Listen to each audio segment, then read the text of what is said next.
세계 3대 SF 시리즈물인 스타트rek에서 벌칸인인 스팍에게는 마인드멜드라는 사람의 마음을 읽고 그 사람의 마음과 융화되는 특이한 능력을 가지고 있다. 잠자는 예언가로 알려진 에드가 케이시는 리딩이라는 특수한 초능력을 가지고 있었다. 그는 리딩을 활용하여 의사들이 발견하지 못하는 몸과 정신의 문제들의 발견과 치료를 했고 예언 및 미스터리한 영역의 연구 등을 했다. 먼저 그의 예언을 알아보고 그의 믿어지지 않는 리딩의 사례를 살펴보자. 그가 맞춘 예언으로는 1929년 세계 대공황을 예언했고 제2차 세계대전을 예언했다. 또한 사해영본의 발견, 혈액이 진단 도구로 사용될 것과 기상이변으로 인한 엘니뇨와 라니냐 현상, 1991년 걸프전, 2003년 이라크 전쟁, 인간 게놈 지도 발견 등도 맞았다.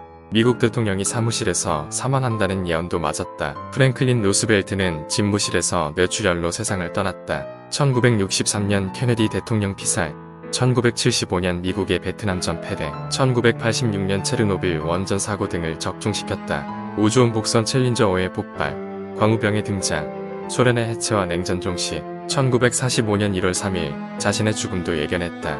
어떤 사람들은 그가 틀린 예언이 더 많다고 사기꾼이라 비난하는 사람도 많다. 아직 실현되지 않은 예언으로는 제3차 세계대전과 해수면 상승으로 바다에 접한 세계의 대도시들이 대부분 수몰되어 사라지게 될 것이라는 것과 지구 지축의 변화로 지진 및 지각의 대변동, 그리고 고비 사막에서 금의 도시가 발견, 연구기관이 발명, 5대 후에 물이 마르게 될 것 등의 예언이 있다. 그러나 에드가 케이시 그는 예언가가 아니다. 그는 사후세계에 대하여 본격적인 연구를 시작한 학자이자 전생 최면술사이자 자기 최면술의 대가이다.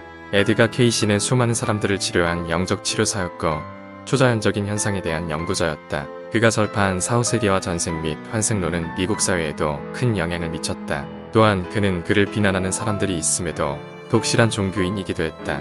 그의 타고난 능력은 리딩이라고 부르는 초능력이었다. 리딩이란 에드가 케이시가 자기 체면에 들어가면 체면을 보조하는 조수가 의뢰자의 신상 등을 알려준다. 그러면 그는 의뢰자와 정신적인 주파수를 맞춰 정신이 그 사람이 되거나 그 사람을 볼 수 있는 최면 상태가 된다. 그 후 보조는 의뢰자가 원하는 방향으로 에드가 케이시의 체면을 유도한다. 이때 보조가 묻는 다양한 질문에 대하여 대답하고 비서가 이 내용을 문서화한다. 에드가 케이시는 최면에서 빠져나오면 최면 상태에서의 기억이 없는 경우가 대부분이었다고 한다. 그는 이러한 방법으로 많은 환자들의 질병을 발견하고 정신적이거나 심리적인 문제를 찾아 해결 방법을 제시했다. 일반적으로 질문은 그의 아내가 했다. 그는 리딩의 능력은 자신만의 특수한 능력이 아니며 모든 사람이 가지고 있는 능력으로 자기 개발을 하면 모두가 가능하다고 했다. 1901년 3월부터 1944년 9월까지 에드가 케이시가 행했던 리딩은 14,000건이 넘고 모두 속기로 기록되어 보존되어 있으며 이 리딩들은 6,000명 이상의 사람들을 대상으로 행해진 것이었다. 리딩은 대상자의 건강 상태를 평가하고 육체적 질병을 치료하기 위한 진단과 지시를 위주로 하는 피지컬 리딩이 리딩의 대부분을 차지하고 있다. 다른 종류의 리딩은 라이프 리딩인데 이 리딩은 대상자의 과거생과 전생 그리고 전전생을 추적하고 과거생에서의 경험이 현재의 삶에 어떤 영향을 미치고 있는지 알려주는 것이다. 대부분의 리딩에는 사업상의 충고와 정신적 영적 안내, 그리고 꿈에 대한 해석 등이 포함되어 있다. 특별한 목적을 달성하고자 하는 모임에 주어진 리딩들도 있다. 이 리딩은 예언과 고대 문명 등 에드가 케이시의 관심 사항들도 포함되었다. 케이시의 최면투시가 입증된 가장 극적인 예는 엘라베 마주셀마의 한 소녀의 경우이다. 이 소녀는 무슨 까닭인지 이성을 잃고 정신병원에 입원했다. 케이시는 자기 최면 상태에서 엑스레이 사진을 들여다보기라도 하는 것처럼 정신 이상이 된 소녀의 몸의 상태를 설명하는 것이었다. 그는 소녀의 사랑니 하나가 잇몸에 잘못 박혀 있으며 그것이 뇌신경을 건드리고 있으니 그 이를 빼면 병이 낫고 그 소녀는 정상으로 돌아온다고 했다.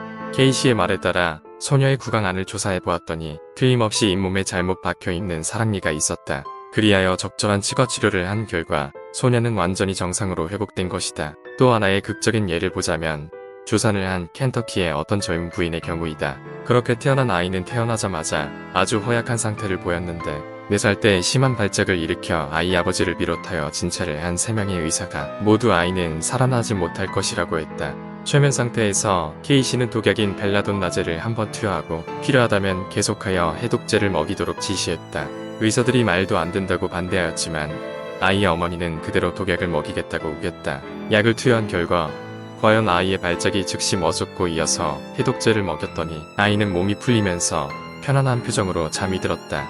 물론 그 아이는 정상으로 되살아난 것이다. 또 다른 사례로는 어떤 맹인을 리딩한 적이 있는데 전생에 페르시아 시대에서 불에 달군 인두로 눈을 치지는 형벌을 주는 일을 담당한 군인이었다고 한다. 불가능했지만 그는 자신이 맹인이 된 이유를 알았고 삶에 대하여 다시 생각해보게 되었다고 한다. 또 다른 리딩에서는 아이의 전생은 스툴기퍼였다고 했다. 그는 그 말 뜻을 전혀 알지 못했다. 백과사전을 찾아본 후에야 미국 초기에 마녀로 의심받은 사람을 걸상해 가죽끈으로 묶어 연못에 넣어버리는 관습이 있었다는 사실을 알게 되었다. 소년의 어머니는 케이시의 처방대로 아이가 잠들자 침대 머리맡에 앉아 낮은 목소리로 다음과 같이 말했다. 당신은 친절하고 훌륭한 사람입니다.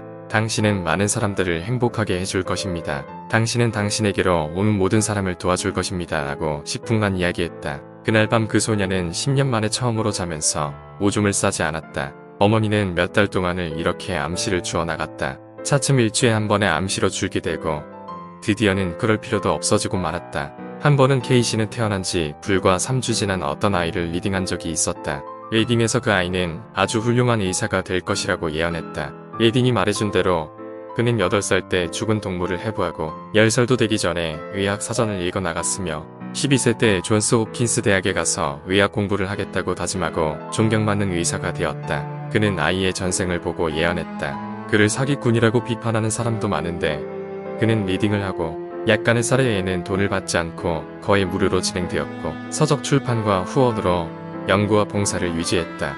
그의 리딩은 과학적인 근거를 떠나 많은 사람들에게 실제적인 도움이 되었고 그의 기록은 지금도 연구되고 활용되고 있다. 그는 전생들의 카르마가 육체에 영향을 준다고 믿었다. 에드가 케이시는 전생퇴행요법의 선구자이다. 현대에도 의사가 환자의 정신적인 문제의 시발점을 찾기 위하여 최면요법을 시행했을 때 최면 상태인 환자에게 증상의 원인이 된 대로 돌아가 보세요라고 했을 때 의사는 과거 어린 시절로 돌아가 기억을 떠올릴 것이라고 예상한다. 그러나 뜻밖에도 전생의 기억을 이야기하는 경우가 많다는 것이다. 의사들은 전생이 실존하느냐 하지 않느냐, 그 기억이 맞고 틀리고는 중요하지 않다는 것이다. 환자가 그 기억을 떠올리고 문제점을 직시하면서 분명히 상태가 호전된다는 것이다. 현대에는 전생을 믿지 않는 의사들도 전생퇴행요법이 분명히 효과가 있고 이를 시술하고 있다는 것이다. 그리고 특이한 사실은 환자가 떠올린 전생의 기억은 증명하지 못하는 경우가 대부분이나 가끔 사실로 밝혀지는 믿을 수 없는 경우도 있다고 한다. 또한 전생에 사용하던 언어를 사용하거나 전문 지식이 없으면 알 수 없는 일도 상세히 구술하는 사람도 있다는 것이다.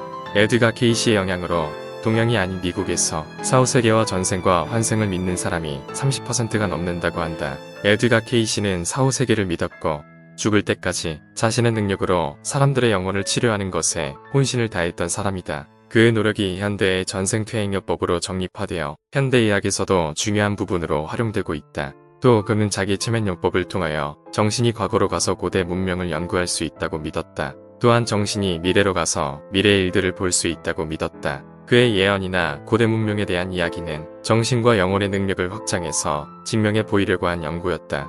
그의 노력을 단지 꿈꾸는 예언가나 몽상가로 바라보는 사람도 많지만 그의 시도는 사후세계와 영혼에 대한 학문적인 토대를 마련한 사람 중에 한 사람으로 기억되어야 될 것이다. 여러분의 소중한 댓글과 의견 부탁드립니다. 구독과 좋아요도 부탁드립니다. 감사합니다.